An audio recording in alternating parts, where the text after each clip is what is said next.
இப்போ வரைக்குமே நம்மளோட கடை எதுனே தெரியலன்னு சொல்லிட்டு இருக்கீங்க. வாட்ஸ்அப்பில் மெசேஜ் வந்துட்டே தான் இருக்குது. நம்மளோட சேனல் நேம் வந்து போட்டிருக்கோம். பேனர் உங்களுக்கு காட்டியிருக்கேன் இல்லையா, அது வந்து என்னோட வண்டியில் வந்து வச்சுருப்பேன்.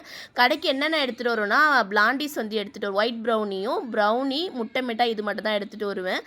ப்ரௌனீஸில் வந்து எல்லாமே வந்து சாக்லேட் இருக்குங்க. சாக்லேட் இல்லாத ப்ரௌனி யாருக்குமே நம்ம கொரியரில் வந்து கொடுத்தது கிடையாது. ப்ளைனாக வந்து ஃபஸ்ட்டு ப்ரௌனி வந்து நம்ம கொடுக்க மாட்டோம். நீங்களும் ரொம்ப நாளாக கேட்டுகிட்டே இருந்தீங்க, ஃபேஸுக்கு ஏதாச்சும் க்ரீம் யூஸ் பண்ணுவீங்களா சொல்லி கேட்டிருந்தீங்க. ஃபேஸ் இஸ் கனடா இந்த க்ரீம் தான் நான் யூஸ் பண்ணுவேன். ஆனால் இது நான் வந்து ஆன்லைனில் வாங்கவே இல்லைங்க. ஆன்லைனில் வந்து விலை கம்மியாக இருக்குது. ஆஃப்லைனில் கடையில் தான் வாங்கினேன்.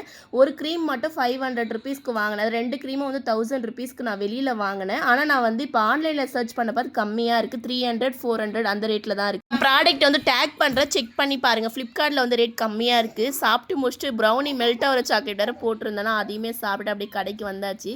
வந்ததுமே நம்ம சப்ஸ்கிரைபர்லாம் வந்திருந்தாங்க. இன்றைக்கும் நாளைக்கும் நம்மளோட கடை காலையிலேருந்து ஈவினிங் வரைக்கும் இருக்கும்.